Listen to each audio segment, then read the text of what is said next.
that who's Azim? Can you give me that link for that our branch and all? You already Repository. can you give that once in the Okay. chat? Okay, repository link, na? Yeah, repository link. I will share my screen. I'll show him. So there is one branch called week 1 day 2. There if you go, let me share my screen. Able to see, right? So I go to week 1, tutorial 2. Here is the readme MD file over here. Whatever we did right in that day, already explained everything. You go through once, you scroll down little bit. Here, the iOS integration. Okay, if you see the CocoaPod, this step-by-step process, right? How you want to do it, right? This is the process that I already mentioned. You see, right? Add CocoaPod plugin to a shared module. Yes. Yeah. So if you have this summary homepage version, you have to mention the framework name as well, then deployment target. Then if you do this thing, right, pod spec, it will create you this pod spec already for you. You need to install Ruby and others framework to run the CocoaPod, right? And then you create a dummy framework, and then whatever, like I already mentioned everything inside this iOS directory, right? iOS app that you have in the pod file, you have to mention this, right? Where this framework is there, right? You have to give the local file path. Then if you do pod install, This chat should be capital or small. Anything will be fine, right? yeah. That's up to you. What name you want to do? And that is this base name, right? That is the one. So you go through once, okay? To try to set up. If still you are facing an issue, let's connect. Let's connect 1-to-1, and we'll try to resolve. Okay. Sure. Thanks. Okay. Fine. Anyone else having any issues till now? I have a question. So I noticed that whenever I write an expect function, Android Studio throws an error for me. I mean, just suggesting to create a file with actual implementation. So I just click on it and it does it for me, and then issue is gone. But whenever I write manually, there's always an error. So what it could be? Is there anything I need to do for the Android settings, something like that? So the thing is, if you are writing that expect, right? So you need to see what are the modules you are targeting, or what are the targets you are targeting, right? Let's say it's you are building only for Android and iOS, right? So you should have Android main and iOS main and one common main only. Yeah, so I mean, actually go to each folder and then create the file and then write the actual one, but still the error is present. And when I click on ask Android Studio to create the file, then there is no issue. And it just create the file with the exact same name which I used from from my tutorials. So I created that same name and everything extension file, but still the problem is there. Okay. So I'm just wondering, like, Okay. is it something? Let's do one thing. Today after 10:30, right? Once we done, right? Let's share your screen, and I will see what is the error is coming, so that I can debug. And because without seeing the code, I can't predict what might be the issue, right? Because there might be some typo, or there might be some way of writing the code is not correct, maybe. That also can happen, right? So let's stay in this call. We'll hold for 10 minutes and we'll see what is the issue. Okay, yeah, it's in my another laptop, so I will just take the project and transfer it to this one. That will be better. That will be better. Okay, thanks. Okay. Yeah, I checked the codes. Look like the code for iOS is, I think you haven't pushed the code for iOS yet for update. Just a minute. Let me check.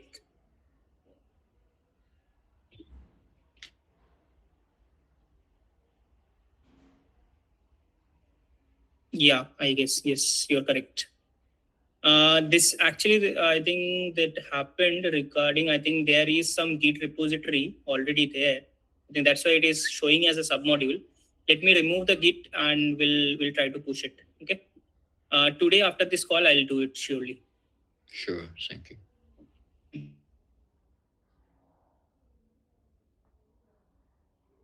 Okay.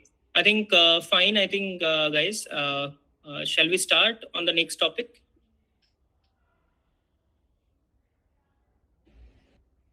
Yeah. Okay. And I think last day someone raised a pointer, right? That we need to understand how the real app works, right? The real KMP library works, right? Whatever we developed as a feature library, correct?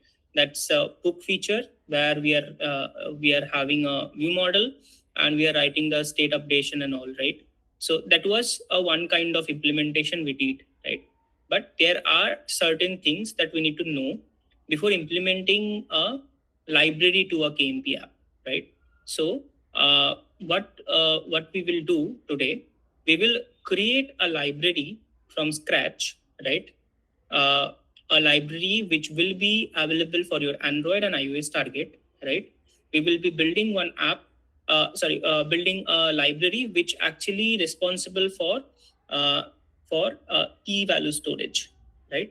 So you provide a key, you provide the value of it, and nevertheless the app will store into it, right? And once that is stored, if you want to take that value again with the key, you can do it as well, right? There will be a single implementation, so you will call that function or call that instance for some reason, and then you call a put method or a set method or a get method, right? And it will give you the value out of it, whatever the key you will provide to it, right? So we will build a library today and we'll see how a real library works under the hood, right? So that you guys also visualize what is happening exactly. Okay. Yeah. Hi, I have a question regarding Mhm. that. So I know that you mentioned that we want to create a library for iOS and Android, but like last weekend, so when I mean, when we create projects, Mhm. we import like AOL library to support both Android and iOS, and it seems like we create like 3 projects for that, right? One is for share, one is for Android, and one is for iOS. Correct. So I thought like, is it possible that we can do in one project? Yes, obviously. The exactly the point. Today we will be doing the same way, right? Why we chosen the different pathway for the other session that we have, right? Why we have chosen that method to educate you like you already have a existing application which are running inside the production, right, for you. So you are not building from scratch, you are just abstracting your, let's say, book app, book view model to a different as a library and can be used in both iOS and Android. How you can do it for an existing application, that was the idea behind it. Okay. Today, because we are building it from scratch, then we can make use of the same code base and we can use it. Okay, and for the next one, are we are you going to demo like or have a lecture for implement only one project? Yes. Today, starting from today, we will be implementing all of this thing in one project itself. The Android and both. Yeah, because when I re-watch your our video again and try to implement it, it seems like I can implement it in only one project. We don't need to have like 3 projects. Yes, So I'm just wondering. Correct. You are absolutely correct, because you are learning, right?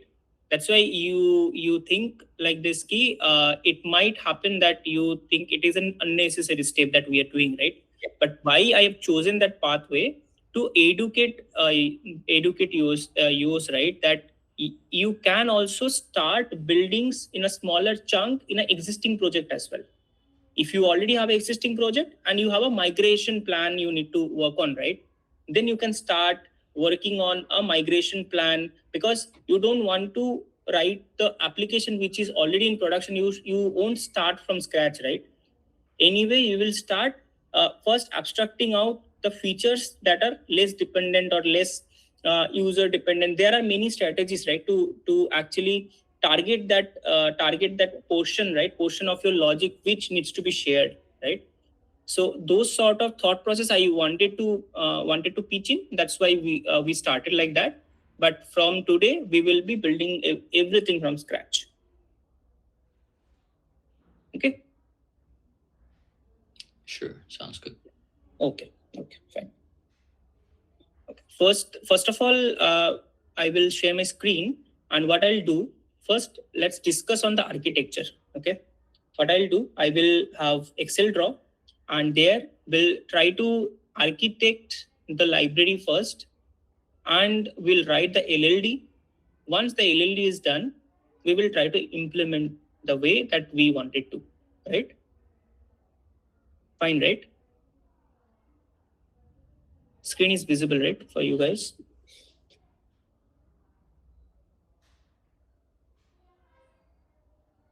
Yeah. So first of all, I think while building anything, right, from scratch, or maybe in an existing project, whatever it is, right, what you need to design, right? You need to design the HLD first, right? How the overall architecture looks like, right, to build a library. Now, our target is to create a data store library for a data store library which is specialized for KMP. So it's a KMP library that we are going to build, and we will be targeting Android and iOS, right? Now, how will we build it, right? That is the first question that we need to ask in our mind, right? Let's not dive into the solution first.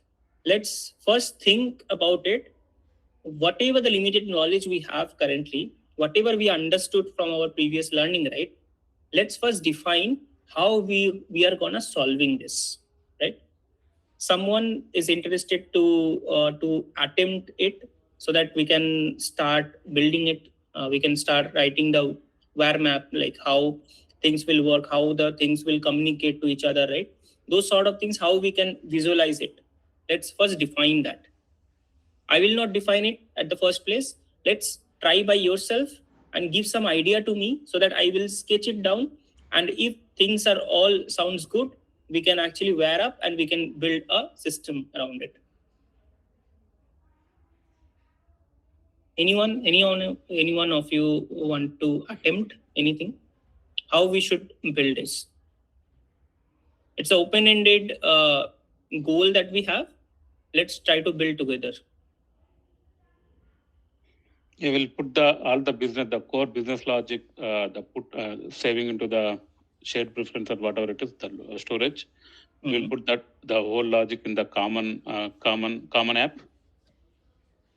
Logic and, in common, and we'll provide the stubs, the target stubs in the project specific classes. Okay. Can you just elaborate on top of it? Like you guessed it correct, that business logic should be in common. Yes. But how will you make sure that we'll provide two exact functions, and the implementation of the actual implementation will be in the corresponding target folders. Okay. So One is put and one is get. okay. Something Can you have some example, like can you just define one example so that I will write it over here? Everyone can visualize your thought process. Yeah, the exact put Expect. and expect put and expect get And will be put will be a function or else a class or whatever it is. Like what will be for function. Okay. Yeah, Will be and another one, another expect get put. expect put. Yep. And the actual implementation will be in the corresponding target folder. Okay. So you are saying Android main, And and that, inside it we will have this uh, actual. yeah. Similarly, Control V. And then similarly, we will copy and paste Yeah. our iOS main. Fine? Yeah. Yeah. I think you did a very good try, and this will work. Actually, this will work. Okay. Now let's understand what are the pros and cons of this approach. Anyone want to attempt, or do you want to continue explaining what might be a pros and might be the cons?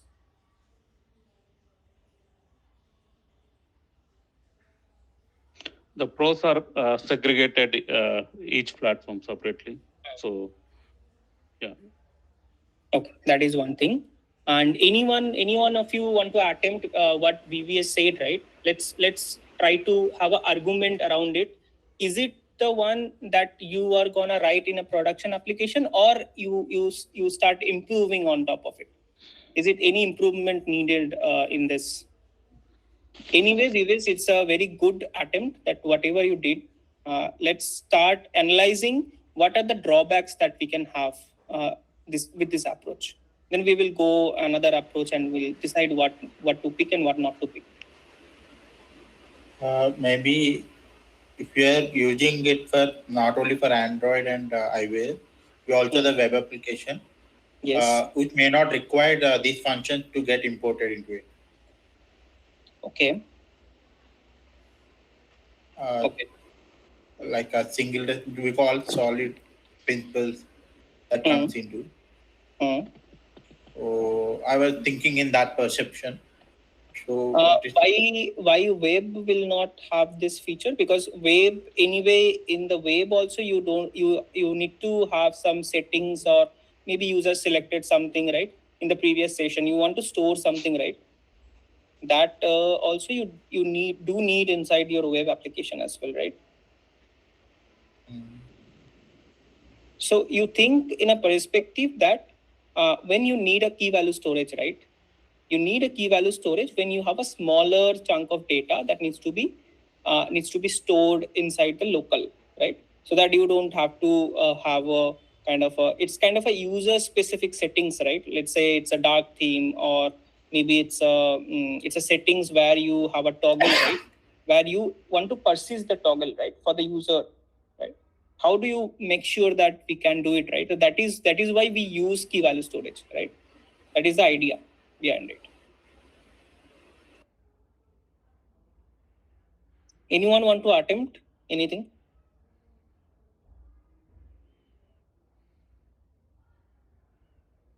I think anyone can attempt, right? It's not like you will be correct or another person will be incorrect, or maybe I am correct or maybe I am incorrect, right?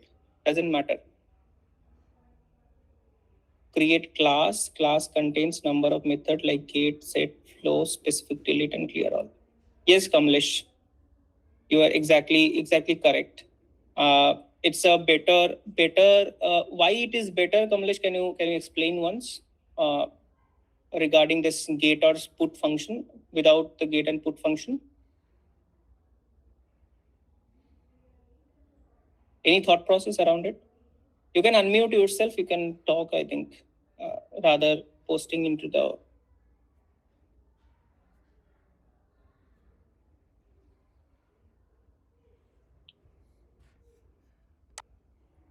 Want to attempt, anyone?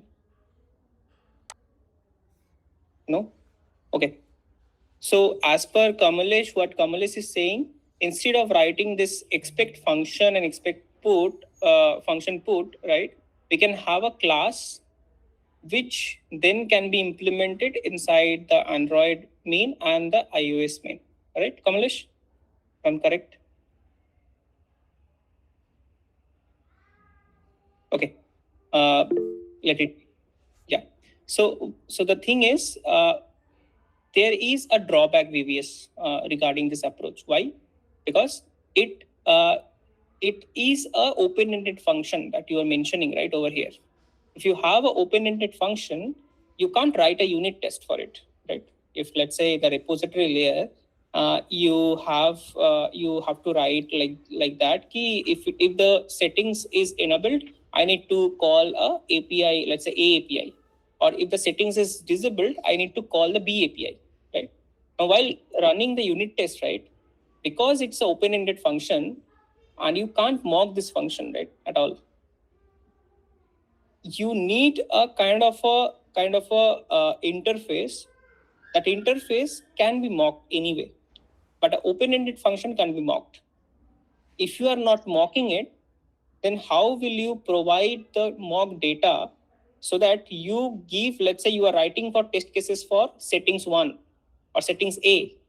You have to provide a mock implementation which actually returning the set from the settings as setting A, so that the API call is getting called or not, that logic you are writing inside the unit test case, right? So it is not unit testable, right? Yes, whatever you did, it's actually correct and it will work, but end of the day, you have to write unit test cases, right? So the better approach will be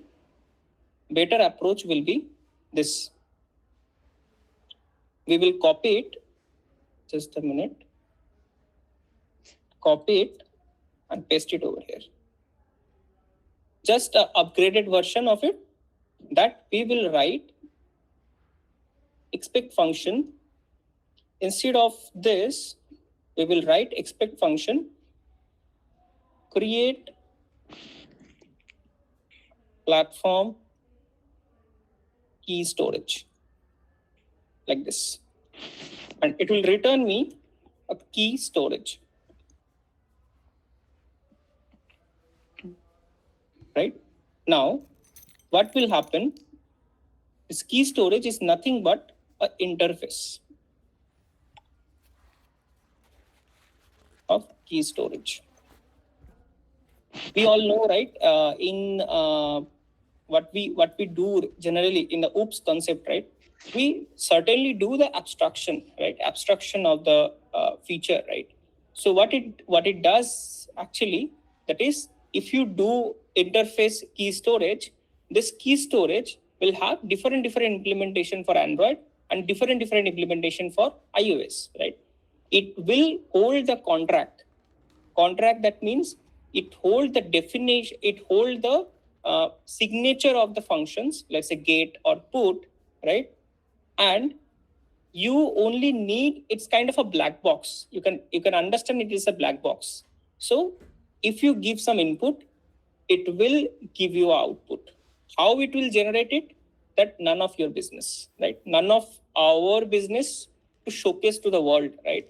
Whatever the user or the consumer of that module, whoever using this, right? They don't want to know how I am implementing it. They only knows what is the signature of that class. Like what are all functions available to me? Let's say I'll give an example. Let's say in Android, right? What we do for data storage, data store, right? Data store, we call get or put, and we give let's say a Boolean key or let's say an integer key into it and give a value of integer and Boolean values, correct?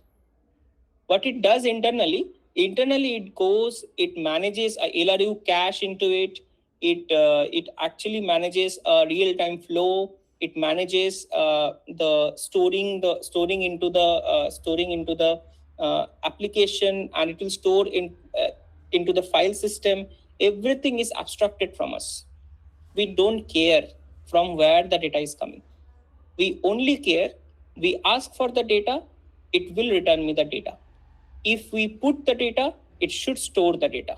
How it is storing, how it is behaving, everything is abstracted from us. We only care about a data store object, and from the data store object, we know these are the functions available to put the data, to get the data from the storage. Anyone has any questions till now?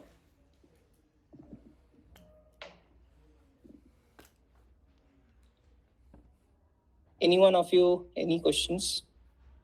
If not, then give a thumbs up if you guys are understanding the topic. Yeah, fine. So yeah, so what we decide that we will have inside the common main, we will have these things, the interface, key storage, and over here, what we will do, we will remove it, and what we will do, we will have a implementation. Let's say I will have an implementation like this: class Android key storage, which will implement this interface, right? And whatnot, right? Whatever the contract you will define for interface key storage, it will anyway ask you to implement it, right, over here. Understood? Now, for iOS, it's a similar implementation. We will give over here as this. We will make it as iOS key storage. Correct? Now, here is the point, right? How will you make sure that that you provide an object from your common main to your consumers, whoever is using this library, correct? Because Android key storage will not be available to your iOS user, or iOS key storage will not be available to your Android users, correct? So how will you provide a platform specific object to your users or consumers, whoever is consuming this library, correct? What we will do, we will write a actual function implementation, this create platform key storage, right? And key storage will return like this: Android key storage. Is it making sense to you guys?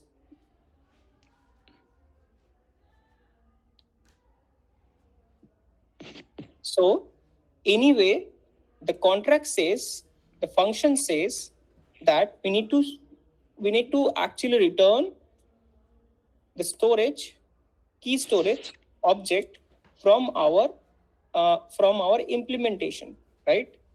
And what object needs to be returned, that's up to me.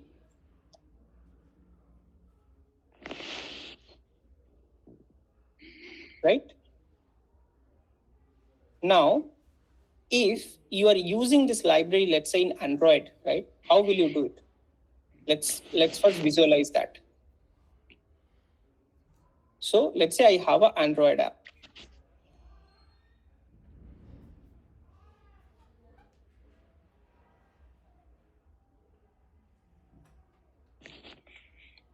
Android app. And I am importing this whole lot of library inside this Android app. This library, let's say I'm calling it as key storage, or maybe key store, like this. right? Now, this key store is included to your Android app. Now, what we understood from the previous lessons, right, that this whenever we actually create the binary, right? Let's say for Android it's R file, for iOS it's Xf framework, right, or maybe CocoaPod, whatever you use, right? Whenever you export it, right, it actually bundles for Android target. It bundles common main and Android main, right? For iOS, it bundles common main and iOS main, correct? Now, so you already have this function create platform key storage, right? So you already have this exported function from here, and what you will do inside your Android app, let me bring in over here. I will remove this. Will write the diagram how I will do it. So I will have you guys used dependency injection library in Android already? Yeah. Yes. Anyone who is raising the hand? I think someone has raised the hand. Achha, okay, fine. So you have a traditional DI library. I will take it like this: DI library. You can use Dagger or Hill, whatnot, right? Whatever it is, right? Every DI library has their own module, correct? So you have a module class. You have module classes, right? Or module interfaces based on what you want to achieve, right? Now, in this module class, you will have a definition of key storage. So you will write it like this: provides, and then you will have, let's say, function provide key storage like this, and it will be having a key storage. What it will do like this, so it will call create. So you already have a function create platform key storage, platform key storage. So this function you will call directly from this module while providing the object of key storage, right? So from the key store library, you are importing this function, right? And that function is provided through the module class to your DI library, correct? Now, this DI library, what it does, it provides all the dependencies through your constructor or through your constructor or through your through your dependency injection library, through your constructor or through your field injection as well, right? So you do it as like constructor injection,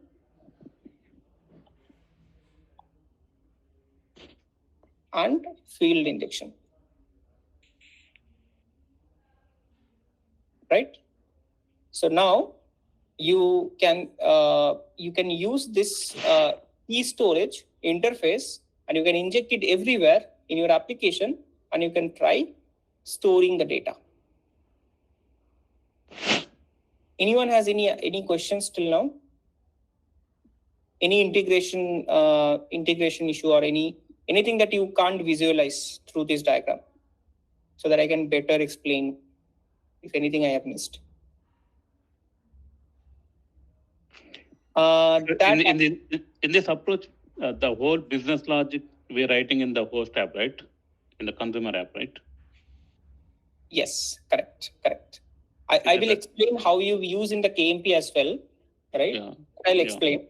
But this is the Android architecture. How you will have, let's say you have a I will give you an example. So what happened actually for us, we have a implementation for secured storage, right? Yeah. Built on top of our logic and our use cases. We built it. Okay. Now what we can do, let's say in your current project, you have that same logic, right? You want to abstract out that data store and you create it as a from scratch, you create it as a library and provide the dependency to your existing Android application. How will you do it? That this is the way you will do it, correct? Yes. Okay, the question that I got it inside the chat, that when to use constructor injection, when to use field injection. This is actually an Android specific question, but to answer your question, when you have to do, I will give you example. So whenever let's say you are writing a view model, correct? Over there, you have the constructor, right? Inside that, you actually, because the view model is instantiated by your dependency injection library itself, you can provide the dependencies inside the constructor, right? And whatever the classes are provided via your dependency injection library, every dependencies you can include inside the constructor. But when to use field injection? When your Android classes that you have, which are specific to your Android ecosystem. That means, for example, you have fragment. That is an Android class. Dependency injection library can't create an object of your bottom sheet or object of your fragment or object of your object of your application class. It's all internally manages itself and internally create the object of that particular fragment or bottom sheet. Let's say you have activity, right? Those sort of instances are created by your Android system. So for that reason, you need a field injection. So that internally it create and it generate the classes, and internally Android will actually try to instantiate the generated classes rather than the actual classes that you are writing. Am I clear where to use constructor injection, where to use field injection? Yeah. Okay. I will go ahead with the iOS implementation, how we will do it.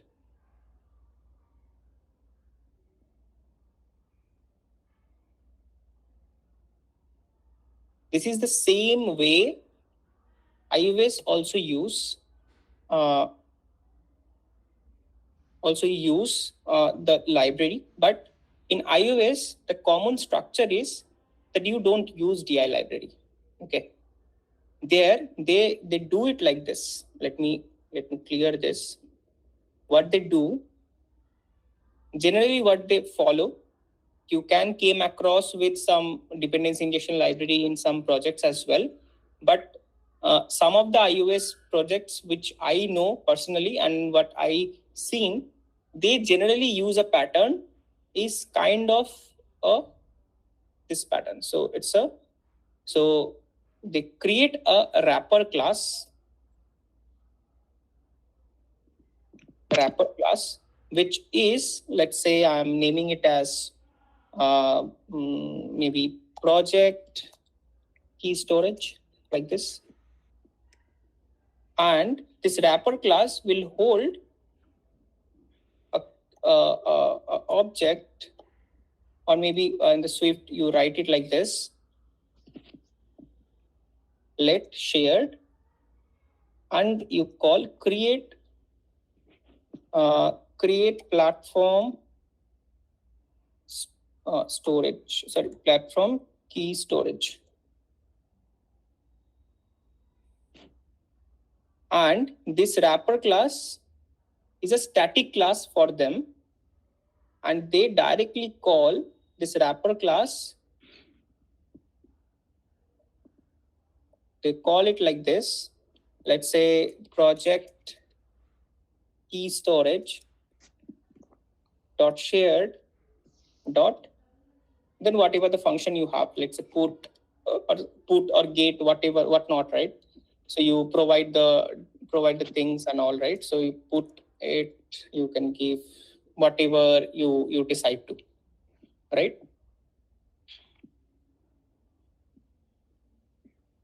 Put or get, whatever. So this is how they use this. Still, it can be controversial that this is the only way. This is not the only way of writing the code. You can also make use of your dependency injection library, which are getting used in your existing iOS application. Those application you can actually see. That is not a big issue. Okay. Generally, it does like this only. Fine, right? Okay. Let me come to the KMP, how we do it. Let's say you are already, you don't have to have this library to be used inside your Android app directly. You want to use your inside the KMP library, you want to make use of this library, correct? How you will do it? You you do the same way this Android app does. Exactly same way, because Android anyway it's a JVM based system, right? Where you are running all the Kotlin code in a JVM, right? Similar way, KMP library is a JVM based, right? So whatever you are writing over here, right, is the same way you will be doing it, right? So for KMP, there are no TI library called Dagger or Hilt. It's always, there is a TI library exists. What we will learn inside this course, that is Metro. Inside this course, we will see how we make use of DI library called Metro inside our project, and how we can inject this KMP library inside our project, right? This is the only change that you have, where you will be switching from Dagger or Hilt to a Metro library, which is also kind of like Dagger or Hilt. It also uses annotations. It also uses, yes, Coin is very popular, but for this course we will be writing all the code in Metro. Why? There are a couple of reasons for it. Because if you go and write a production level code, you should not choose Coin at all. Why? Because Coin has a lot of things and lot of performance issues in productions. If you're writing a small app, you are starting new, Coin is very good. But if you are writing a production level code, Coin is not that good. Why? There are 2 to 3 reasons. I will just briefly mention that. I don't want to stretch the time for this dependency injection library, because it will anyway end up eating time, because in the near future in the course we will learn so. So there are no need of this discussion happening. But just a quick heads up, Coin actually is a runtime dependency injection library. So whenever you mention anything, any modules and anything, every modules and every declaration, everything are loaded once your application is loaded. So your application startup time will increase, and also your memory overhead also increases a lot. So in income and while running your application, you end up crashing your application, because the dependency validations are all running inside your runtime. So whenever you run any Coin dependencies and you are writing any circular dependency or like that, whenever you instantiate the object, then only it will actually throw a exception, runtime exception, instead of a compile time exception. So there are a lot of pros and cons. We will discuss in the dependency injection library lecture in detail. Okay, fine. So this is the architecture we will be following. Now, another thing that I wanted to mention, once you understand the code, right, I will actually write the code quickly because understanding the things is far required rather than writing the code by ourselves, right?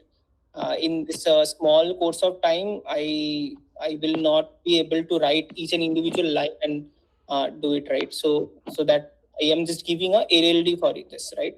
So what we will do, this interface we already mentioned, right? Why we are using it. Now, a enhancement that we can do, that is, so key storage, how the contract will look like. Let's go into the LLD, okay? How the contract will look like.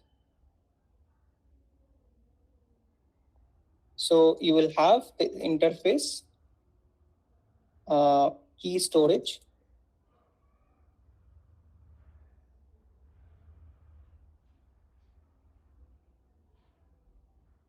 right? So over here, the thing is, whenever you store any Boolean value, or let's say you store an integer value or something like that, right? You need certain primitive types already should be present for you by the framework itself, correct? And anything else that you need to store it as a JSON object, correct? Correct, right? So, so what we will do, so we will define the contract likewise, that we will have a key type, right? Whenever you do put, right, inside this put, you will have a key type. So what should be the key type, correct? The key type can be of, let's say, key type can be of Boolean, integer, whatnot, like double, and some other things as well. And you need a custom key as well, right? So instead of writing many functions like put Boolean or put integer or put double, right, like this, what we will write, we will create a key, right, a key which will be a common interface, and this key will be then again extended by your integer key, Boolean key, and then double key, then we'll have a custom key, right? So based on this key, you will create the key, create, and you will actually store the integer, double, or Boolean inside your shared code. Why it is so? Because then extending the library will be much more easier. Why I'm saying?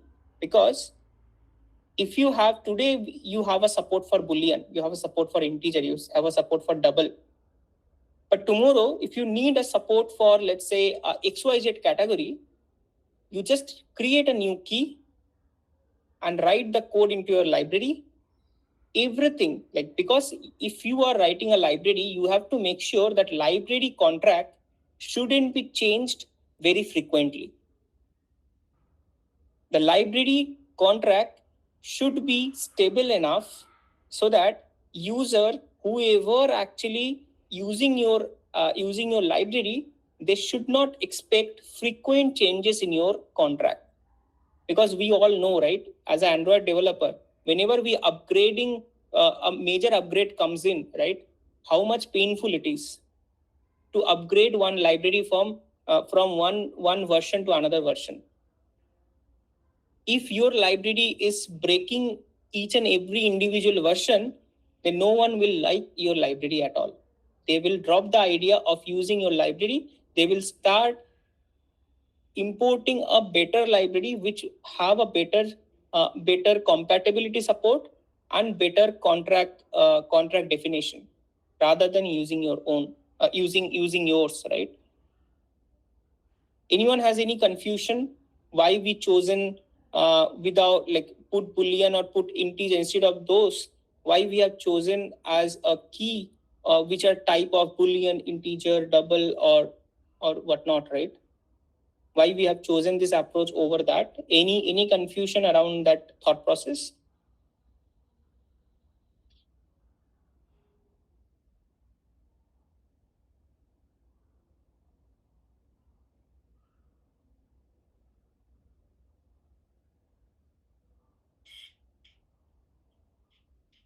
Okay, it seems I think everyone understood. Okay, fine. I'll stop sharing. What I'll do, I will start creating a project.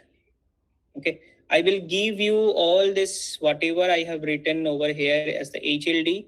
I will provide you inside the document. You guys can actually look into that afterwards, right? That is not a problem. Okay. Let me just a minute.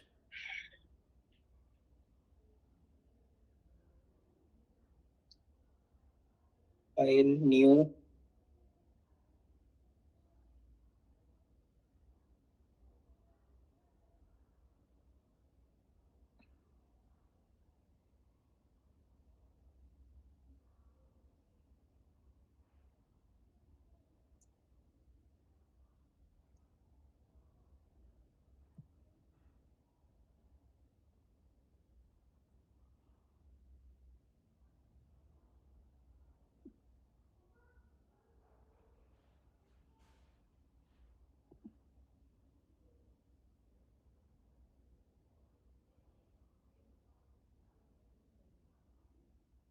Okay, let me share my screen.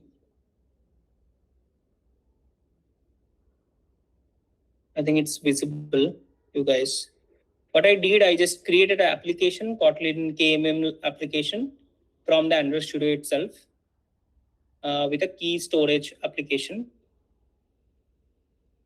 which will have a shared library over here.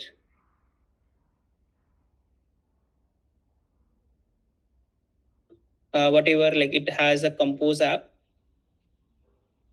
It has a Compose app. Yeah, it has a iOS app. It has a shared also.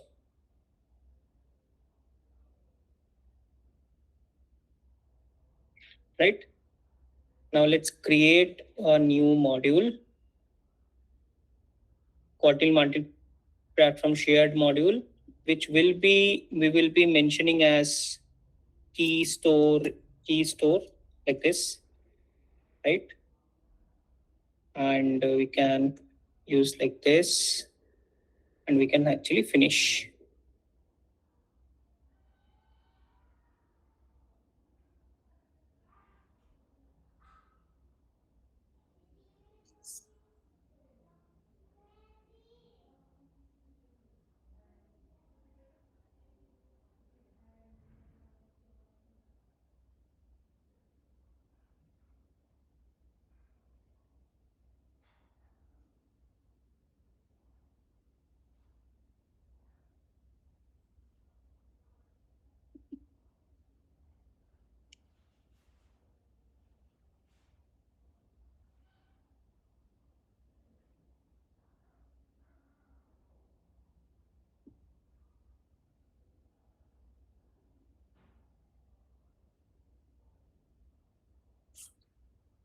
Okay, it's done.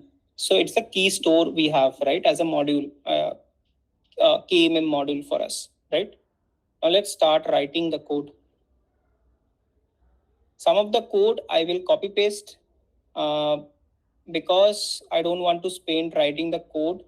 I think it will be better that you understand the concept so that you guys can try with by yourself, and you will be I think you will understand what is happening under the hood, right? Rather writing the code and from scratch. Okay with it, right, everyone?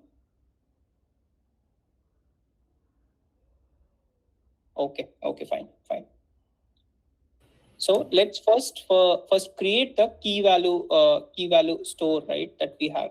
So we will create an interface. We can have key value store. We can create it as an interface. Correct? Now, what we will have a put, we will have a get, we will have a get or default, we will have a contains, we will have remove, clear, and observe, right?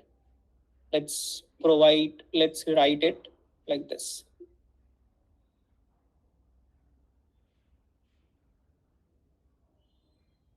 Stop.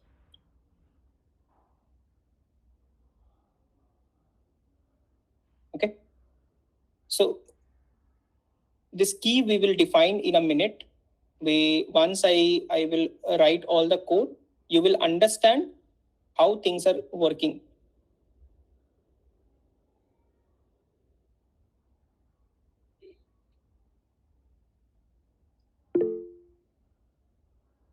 Yes. Hi. I have a question regarding the key store folder. Yep. Is it Yep.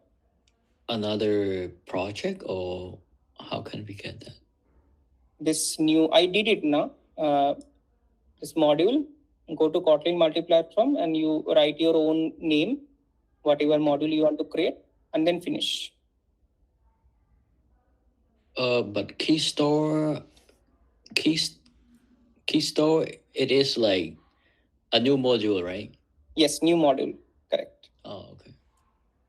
New module which actually configured for your KMM library.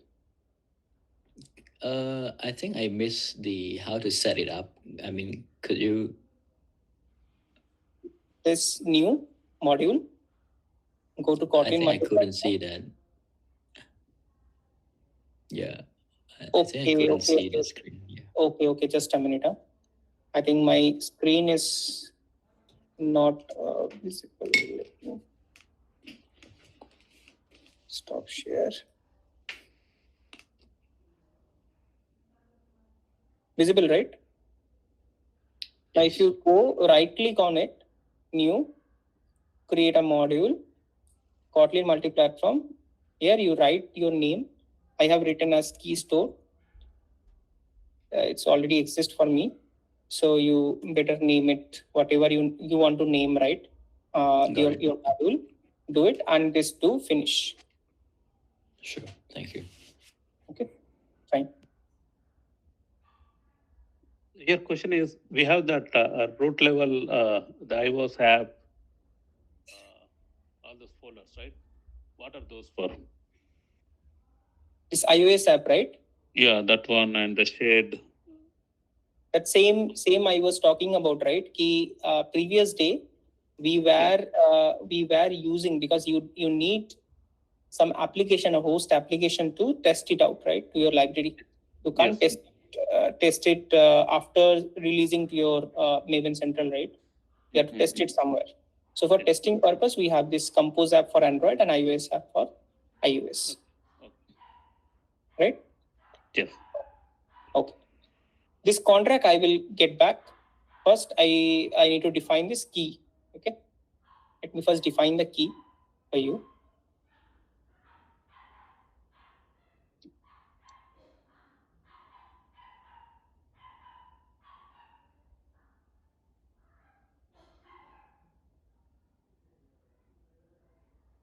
No. Okay. We need to have the Kotlin coroutine dependencies as well. We'll do that. Okay. First, let's understand what is happening over here. Here we are putting the value, right? That means whatever we are mentioning, we already know Kotlin generics, right? Or Java generics. How we define the dynamic type and others, right? How we do it in Kotlin generics, you all know, right?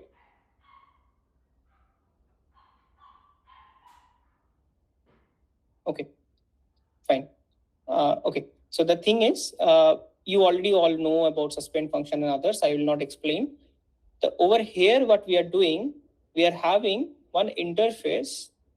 This interface, this class actually nothing but a key for us. Key, that means what I was talking about, that inside that high level diagram, what we mentioned that we will have a common interface called key, and that key will have the type.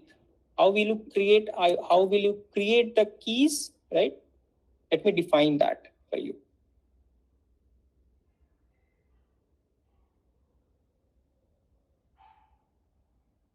Okay. Just a minute.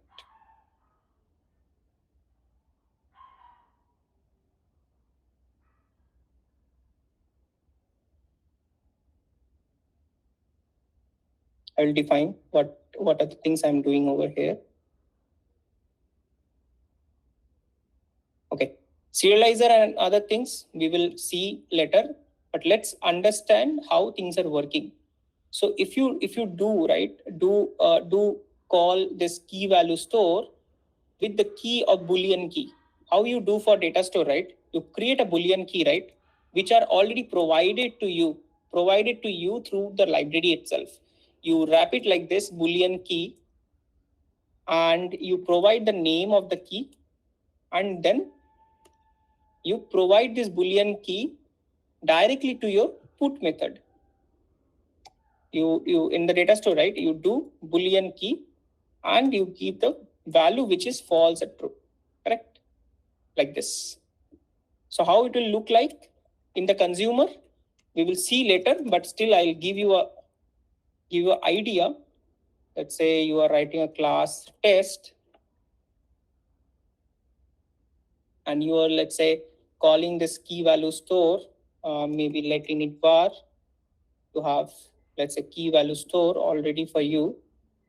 Store key value store, and you, let's say you are doing some heavy work, just a normal function, and you call store dot put, right? You provide it like keys dot Boolean key and give a name. Let's say I'm giving a name as let's say theme is dark theme, like this, and then provide true, right? Now this is a suspend function, so that's why it's giving an issue. You see how you are, let's say you are giving over here as 0. It will give you a compile time error. Why? Because it is expecting Boolean, but you are giving integer to it. So it's a compile time safety you are providing.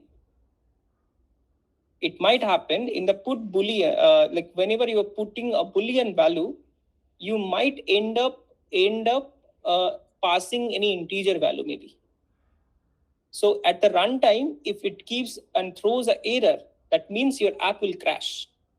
Rather, if you make the contract likewise, that if you are providing a Boolean key, you have to provide a value which should be a Boolean. If you are providing an integer key, you should be providing an integer value instead of double. Anyone has any understanding issue till now?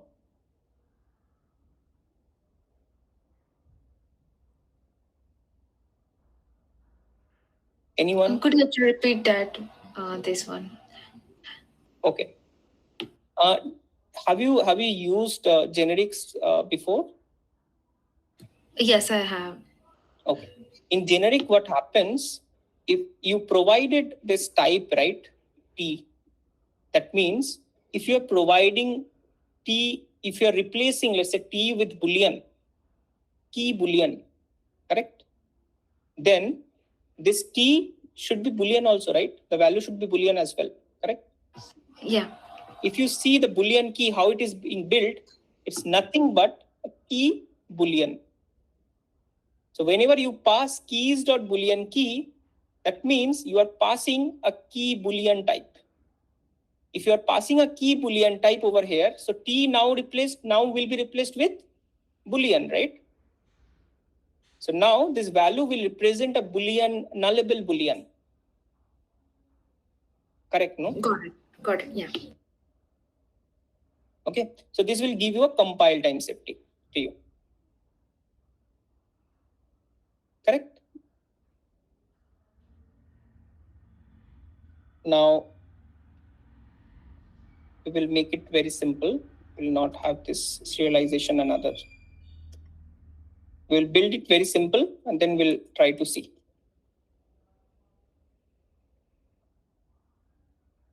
Okay, now, once we already have this key with us, we have the name. Now I will let it be like this only. I'll make it comment. Now, we need to also have this flow, right? Flow. So we need to add the dependencies accordingly. Let me bring the dependencies over here.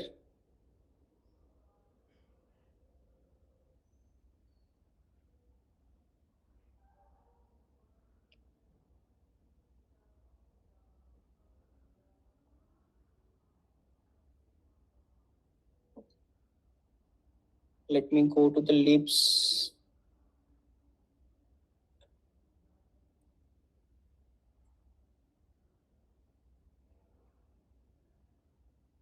Coroutine.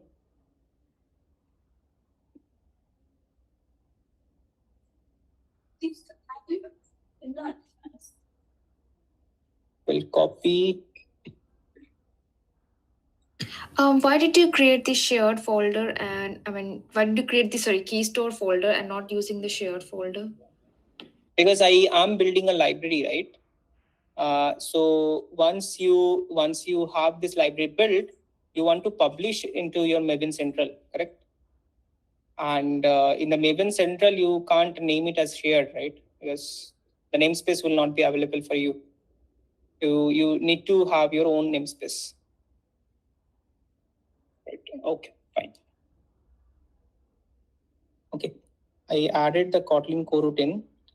Let me add inside our build.gradle as well. The common main libs.kotlin.coroutine.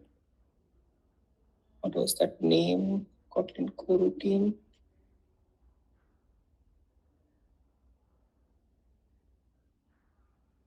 Core.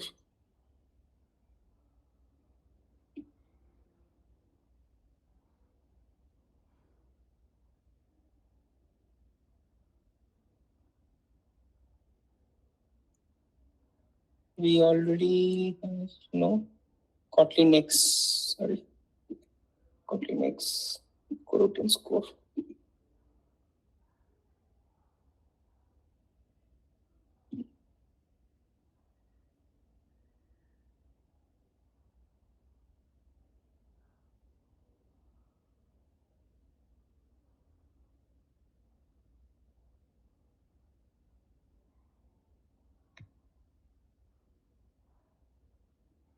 Fine.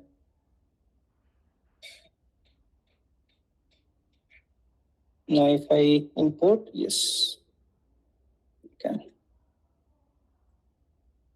Fine. Okay.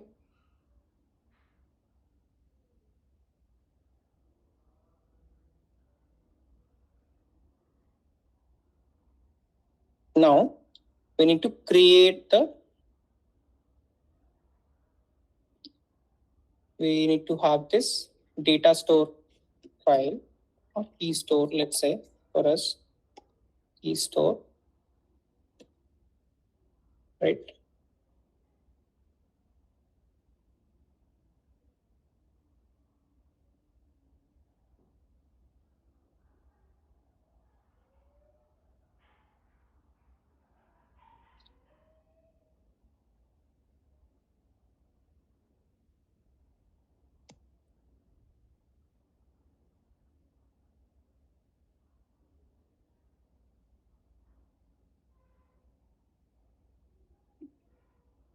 So this one I was talking about.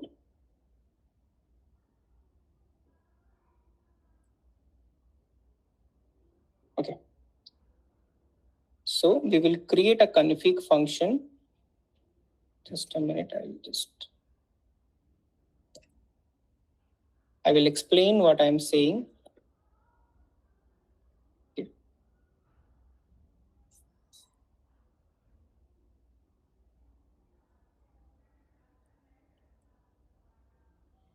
Yeah.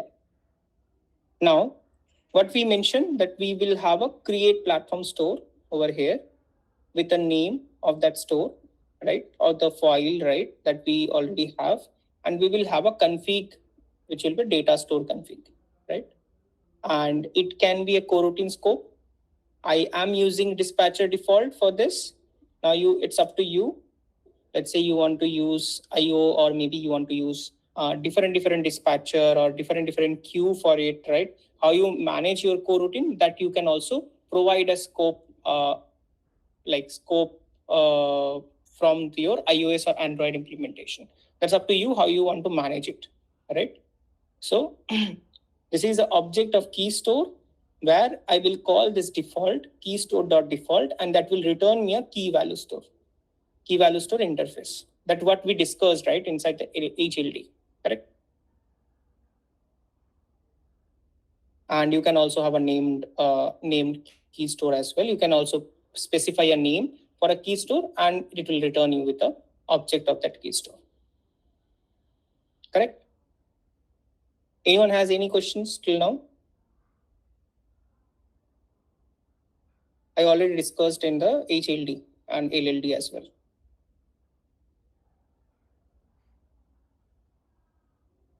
No, right?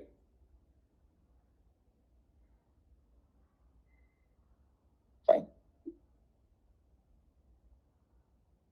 Now let's create two different implementation for create platform store, right? Let's go to the Android main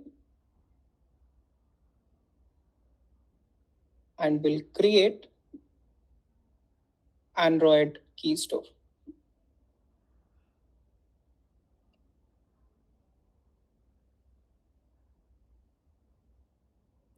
Right? And here we will write class called Android key store, which will be having this key store key value store interface implemented.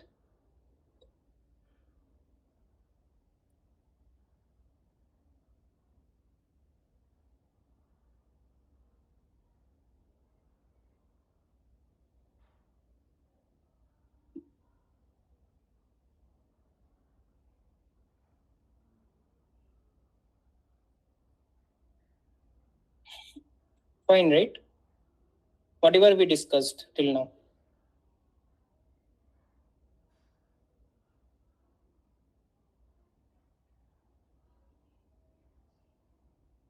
Anyone has any issue till now? I will then go to the iOS main and I will create the iOS key store as well.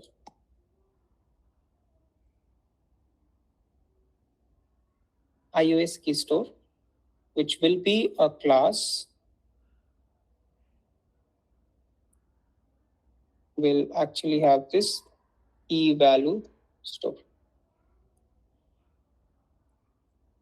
Implement the members.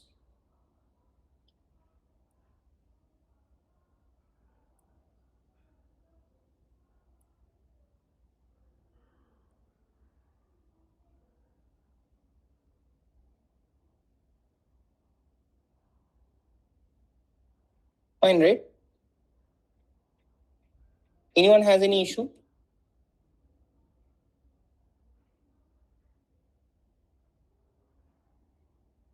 Can you guys speak out once anyone has any issue?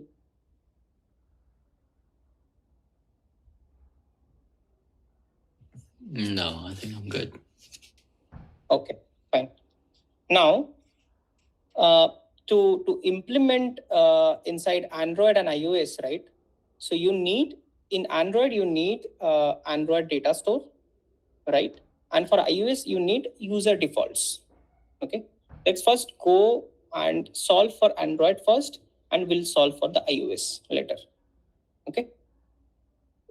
Now for this, we need a dependency. Let's go to the dependencies and we'll take the data store dependency from it.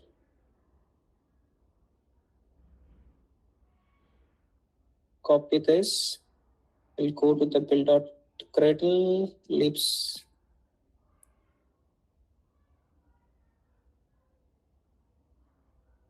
And we'll have to mention the data store.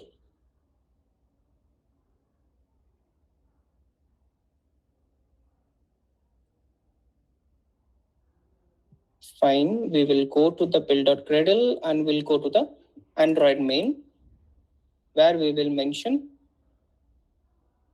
this dependency. We'll sync.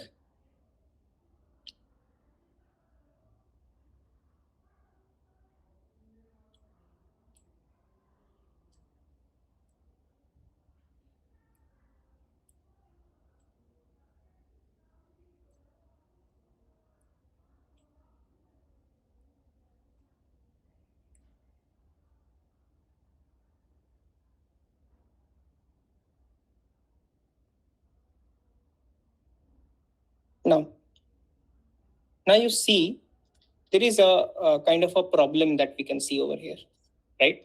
That we have a key class, but this is a T type, right? How will I know that I am solving for integer, I am solving for Boolean, or I am solving for custom? How will I do it, right? It is very difficult, right, to understand what type it is. Do you guys understood the problem?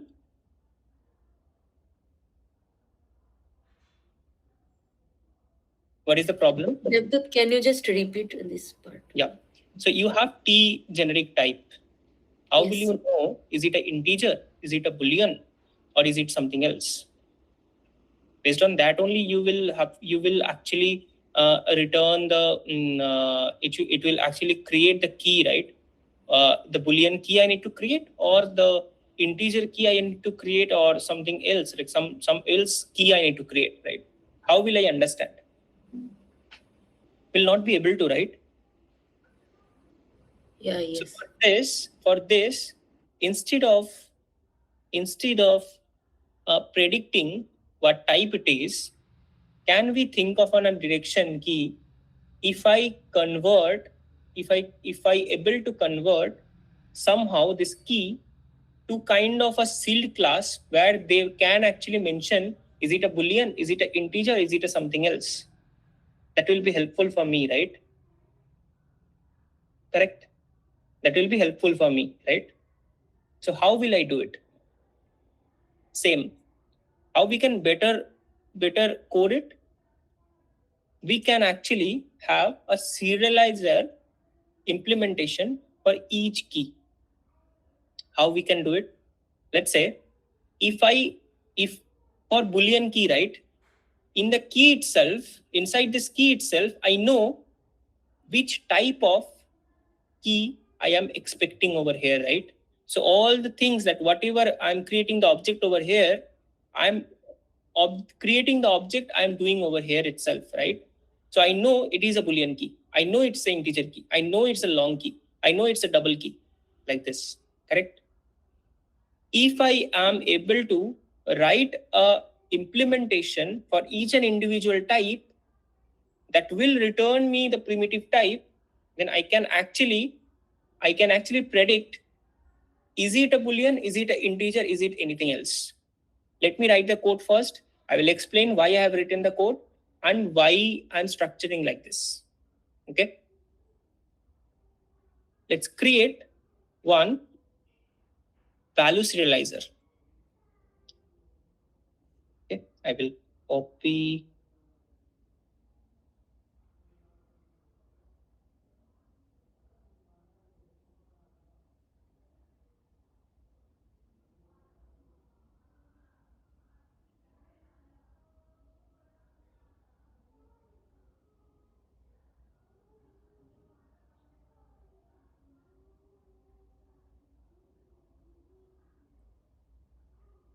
Now this primitive value, we will create it as a silk class. Let me create it as silk class. Create the primitive value. I will explain you guys. Pardon me some time. Primitive value.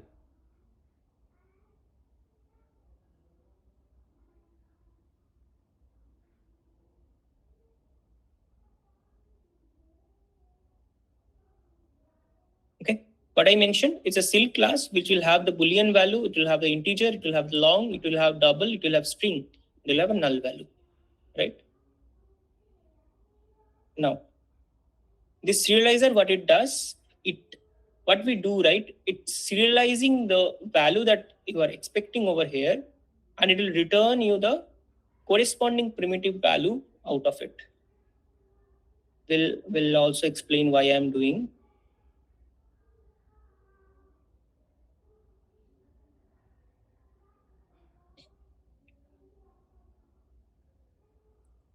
These are built-in serializer. Let me remove this.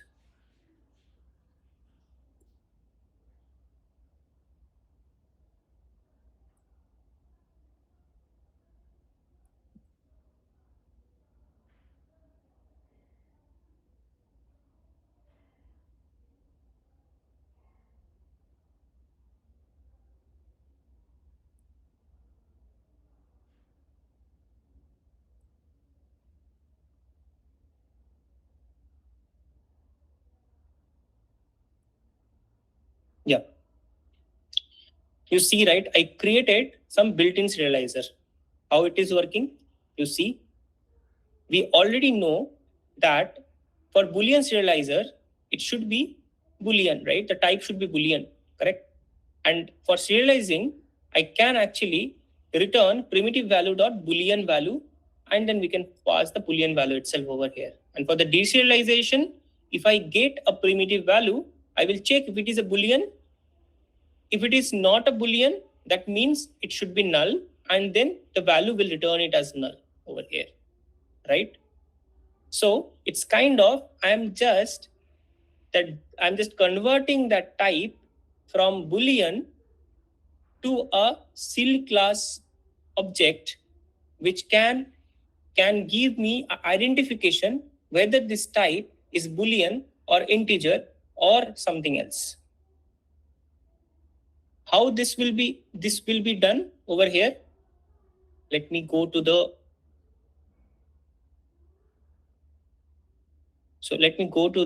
key. Over here, we will mention serializer. It will be of type of T. You all know that key, wherever we are passing Boolean, right? We should pass a Boolean serializer. So we will have a built-in serializer, and then we can pass Boolean serializer over here. Similarly, we can have built-in serializer, then we can have integer serializer. Similarly, if I do have built-in serializer, we'll have long serializer. Similarly, for double serializer. Similarly, we'll have this string serializer. How this is working, you already know Boolean serializer is a value serializer Boolean, right? That means if you are calling this serializer dot serialize, it will return you a sealed class which will mention, is it a Boolean, is it an integer, is it something else? So that you can create a key in the data store and you can provide that key to the data store to store the value. Anyone has any confusion till now? Anyone? I think it might be certain difficulty level because we are creating a library. So it will take some time to digest as well. If anyone has any questions till now, please ask me. I will explain again if you want to.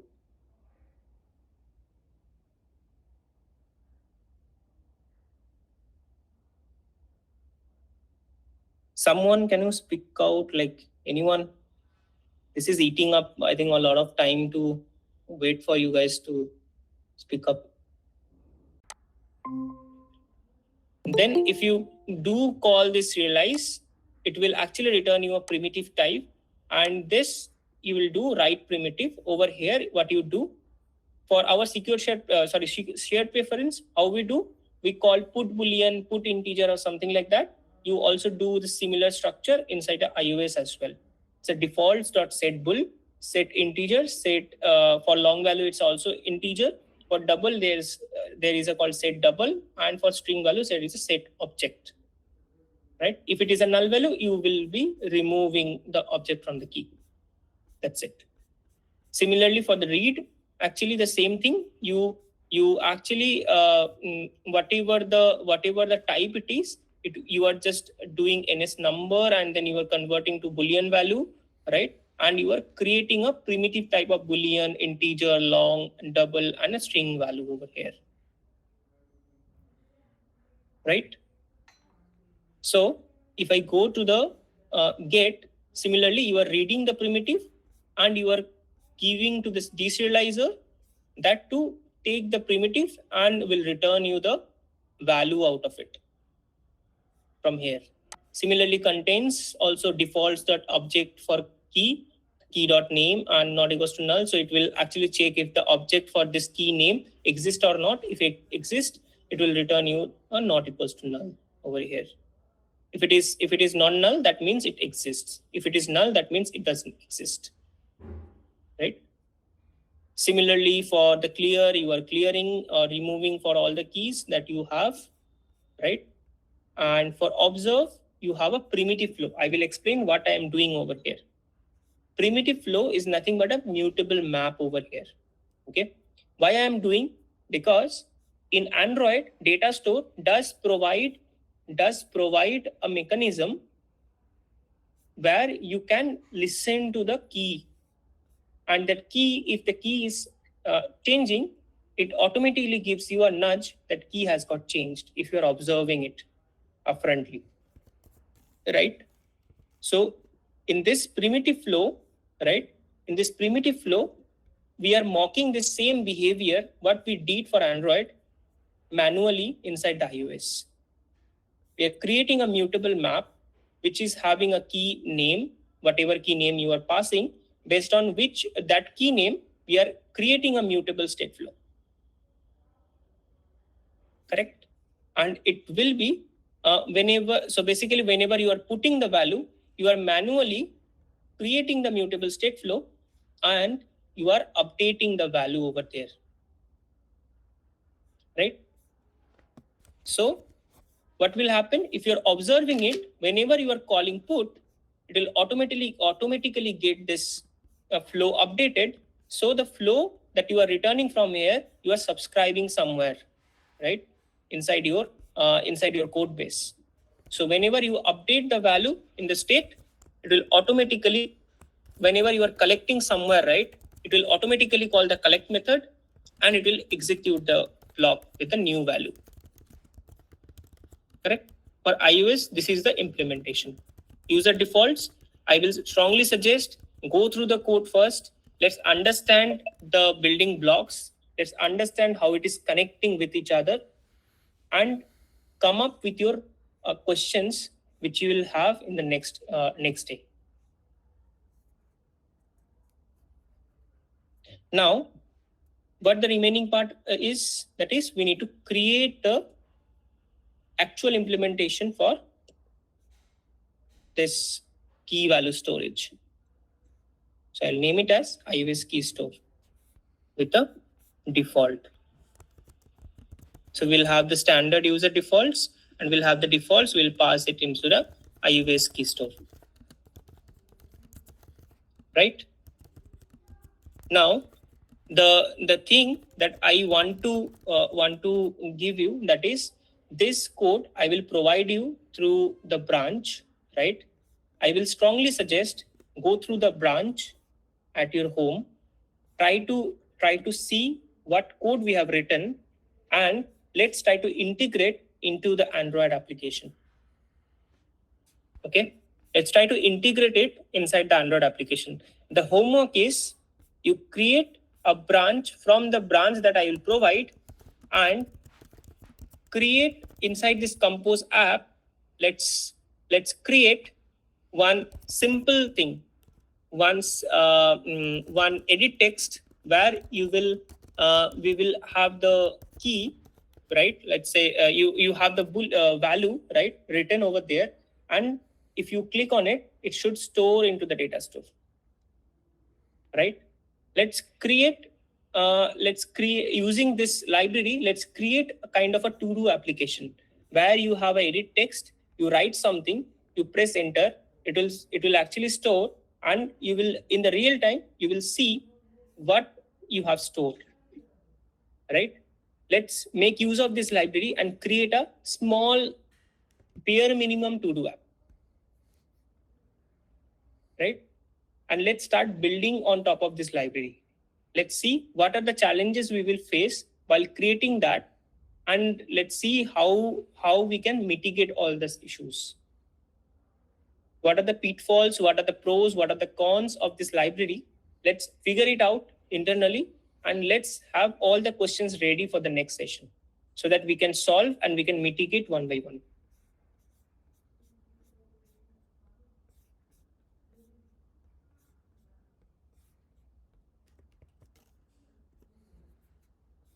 It will be great, right? Because if I do everything from in front of you, it's kind of you are seeing a YouTube video, whoever is doing it, right? I don't want to go into that direction. I want to understand from you guys how you guys are learning, right? So you try by yourself. Everyone, I will expect at least create it and just have your questions ready for the next session.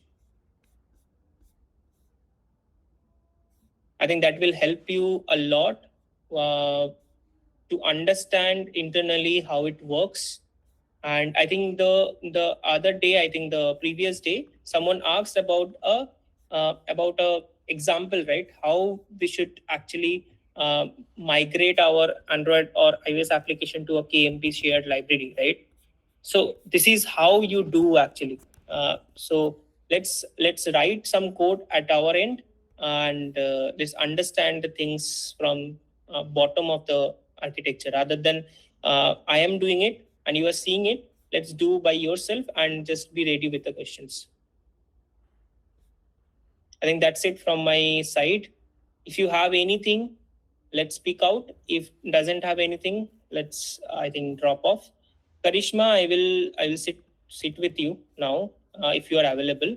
If you are not, in the next session, prior to the 10 minutes, you can also join with your project ready, and I will connect with you and I will see what are the issues. Whatever feels comfortable for you, we can do that. Yeah, I can quickly show you if everyone. Okay. Well. Okay. So just a minute. Before that, everyone, anyone has anything to say or anything to any feedback till now? Whatever I have given, is there any improvement happen from between the previous one than the new one, or do you guys think that there is still a scope of improvement? I know everyone. Can someone speak out and just tell me? It will help me also to organize the course better. My core idea is to whatever you understand, right? You understand it from scratch. That is what my thought process is. Anyone want to speak out anything? Any feedback till now?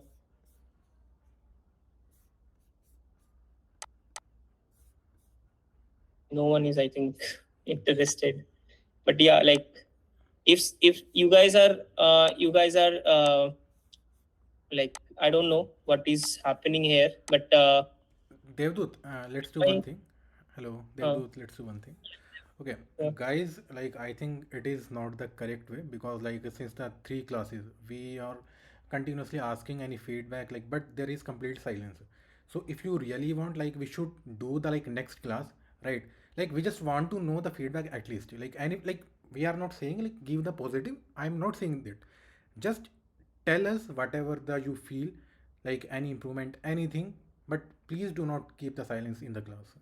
At least like because like we are asking every day, right? So if you are doing like this, so I think like Devdut is unable to deliver the quality value or like I think so.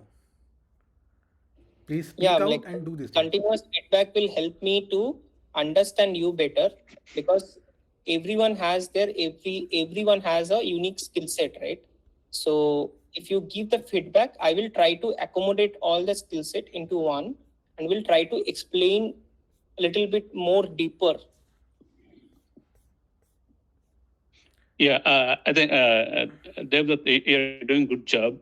Only my suggestion is, so right now in last 1.5 hour, we completely focused on the key value pair implementation, right? So rather than spending time on those things, spend on actual related to KMP, the integration part. The how we implement the key value pair, it's based on their business requirement.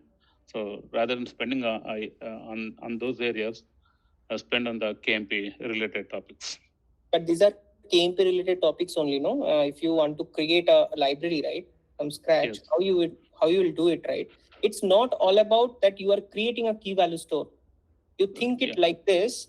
Let's say you have a feature which are very, let's say I in my current organization, I will give you one example. We created one SDK called validation engine. Okay. And this engine is purely built on KNP. How we are doing it? We are providing it as a SDK to our consumer. It's a iOS application is consuming that validation engine, and similarly, the Android application is also consuming that. How we are doing? How we are building a SDK on top of a KMP knowledge, right, that we have. So this is not all about learning the specific topic. You like, if you understand the concepts correctly, you will be able to build any sort of SDK in KMP. That this knowledge will help you. Integration, it will take a little bit of time, because you already did integrated Android libraries for a couple of years. You know how you want to access, how you access the classes, how you access the functions. You already know that. But how you build the SDK, how you provide the SDK instances, right, to your Android app or iOS app, that is the more important part rather than focusing on the integration, right? To me, I think it's overall it's good. Because mostly we just learn about integration, and for this course that Didab mentioned, we focus on the building SDK, which is we haven't. To me personally, I haven't had like not much experience of creating SDK, so it is good for me to learn about this as well. Yeah, because building SDK is not, or library is not something that easy to implement. So good to learn. Thanks, one. Thanks, man.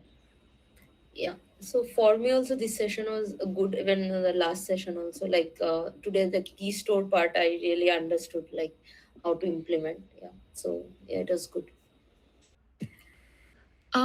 Yeah, I think session is good, but I just need to practice more. As Abdul said today, we could utilize it, like creating a small project and then just use the library. So I think in that way we could get more idea like how to integrate things. So yeah, this camp is new for me. So yeah, I just need to practice it more. But otherwise, he's explaining it good. So I don't see any problem in that.